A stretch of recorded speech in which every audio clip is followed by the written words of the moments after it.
السلام عليكم ورحمة الله وبركاته. إن الحمد لله نحمده ونستعينه ونستغفره ونعوذ بالله من شرور أنفسنا ومن سيئات أعمالنا من يهده الله فلا مضل له ومن يضلله فلا هادي له وأشهد أن لا إله إلا الله وحده لا شريك له وأشهد أن محمدا عبده ورسوله. أما بعد. The topic that has been assigned to me for today is entitled Perfect Justice, Debunking the Male Bias Myth. In other words, the topic is about explaining to non-Muslims, and in our times even many Muslims, why is it that there are so many gender-specific rules, gender-different rules in Islam? Why do our women have to wear hijab and not men? Why is it that a man is allowed to practice polygamy and not women? Why is it that the inheritance is different?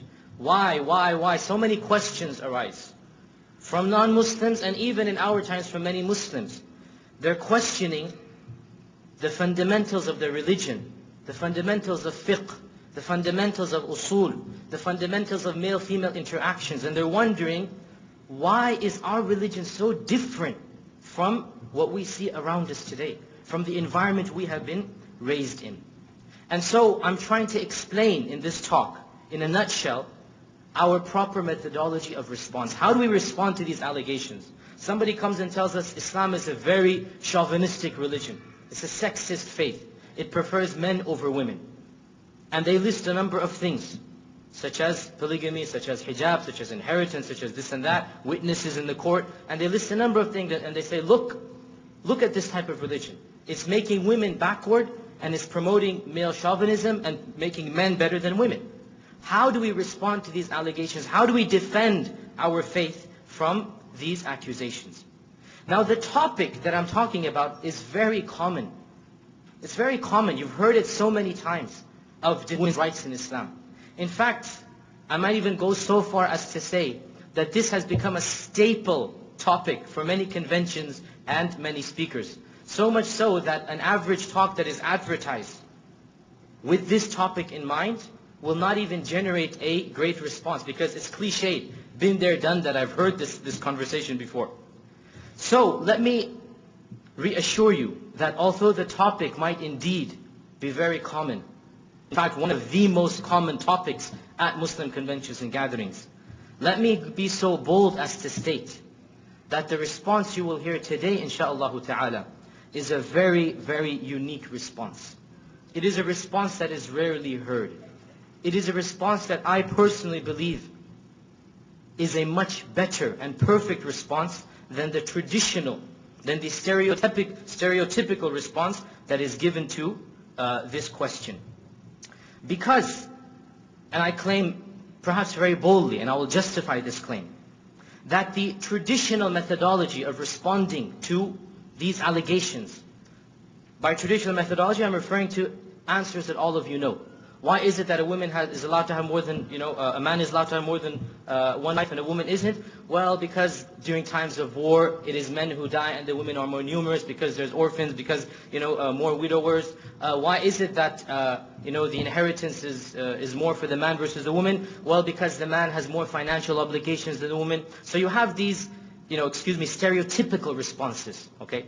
And I state quite boldly, and I will defend this, inshallah, that these responses have not, cannot, and will not succeed in doing justice to our religion.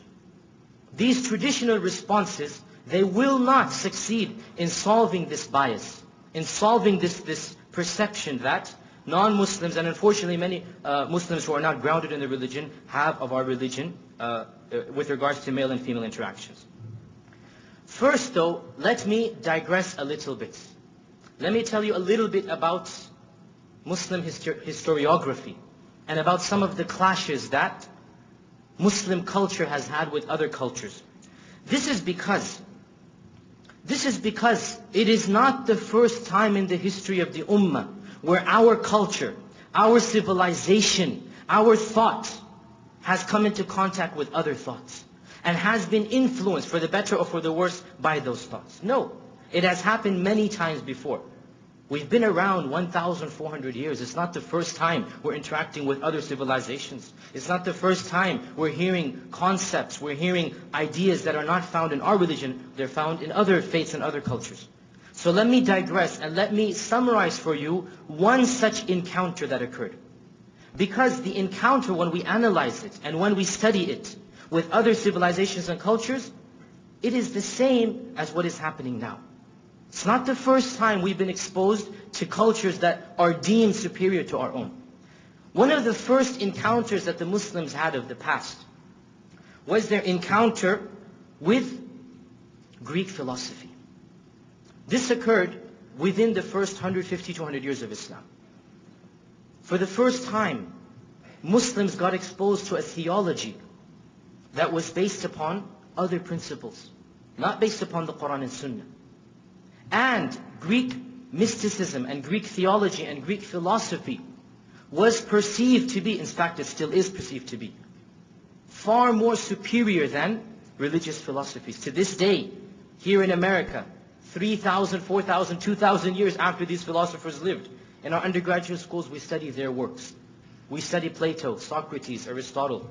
We study the ancient Greek wisdom and how it was passed to the Romans and so on and so forth. There was no exception back then. In that, when the Muslims came across this mine of information, they were overwhelmed by what they perceived to be a superior culture, a superior thought. And so Muslims of that time reacted in various ways. You had one group amongst them who later became known as the Islamic philosophers, the philosophers of Islam. You had one group amongst them who took these ideas of Greek philosophy and they swallowed them hook, line, and sinker. Completely. All they did was that they changed the words. Aristotle referred to God as the prime mover, the unmoved mover. For Aristotle, God was nothing other than the first cause. That was who he was. Aristotle had no concept of worship, of loving this God, of praying to him, of a God that interacts with us, that feeds us, that nourishes us. No. For Aristotle, the God was the unmoved mover, the prime mover. When these Muslims took Aristotelian philosophy and they transferred it into Arabic, all they did was that instead of saying the prime mover, they said Allah. But the net result was the same. If you were to ask these philosophers to describe this God that they had called Allah, and you look at their works, and they are still around, these works. If you were to ask these Muslim philosophers, who is this being that you call Allah? Is he merciful? Is he our creator? Is he the one who provides what we need? Is he the one whom we have to worship? For the philosophers, the Muslim philosophers, the answer to all of these questions would be a resounding no. No. The Muslim philosophers did not believe that Allah created us. They said matter is eternal. God does not create matter. To this day in thermodynamics, modern thermodynamics, there is a maxim, a principle, a theorem. Matter cannot be created or destroyed. Matter cannot be created or destroyed. Rather, it can only transfer from one form to another. And of course, the famous Einstein's equation, E equals mc squared. Basically, you are correlating matter with energy. Is that matter and energy are correlated. There is a constant amount of energy and matter, and they cannot increase and decrease. For Muslims, no.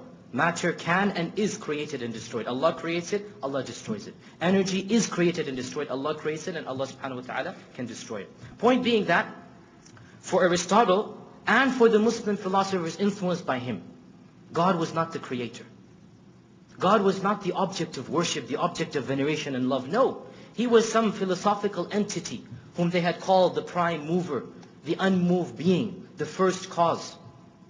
There was no Jannah and Nar. You were to ask the Muslim philosophers, what's going to happen in the afterlife? They would have told you, and these people claim to be Muslims, they would have told you, there is no akhirah. These are just fables. You're not supposed to accept the Quran literally. Allah will not resurrect the dead. Allah will not have a day of judgment and call us to account. There is no such thing as a real Jannah and Nar. If you were to ask these Muslim philosophers, is God characterized by any attribute at all? Is he knowledgeable? The Muslim philosophers wrote explicitly in their works that this unmoved mover whom they called Allah, does not know, cannot know what man is doing. Allah does not know what we are doing right now, according to the Muslim philosophers. Because they took Aristotelian philosophy, Aristotelian logic, Aristotelian cosmology, and they fell into it completely and wholeheartedly.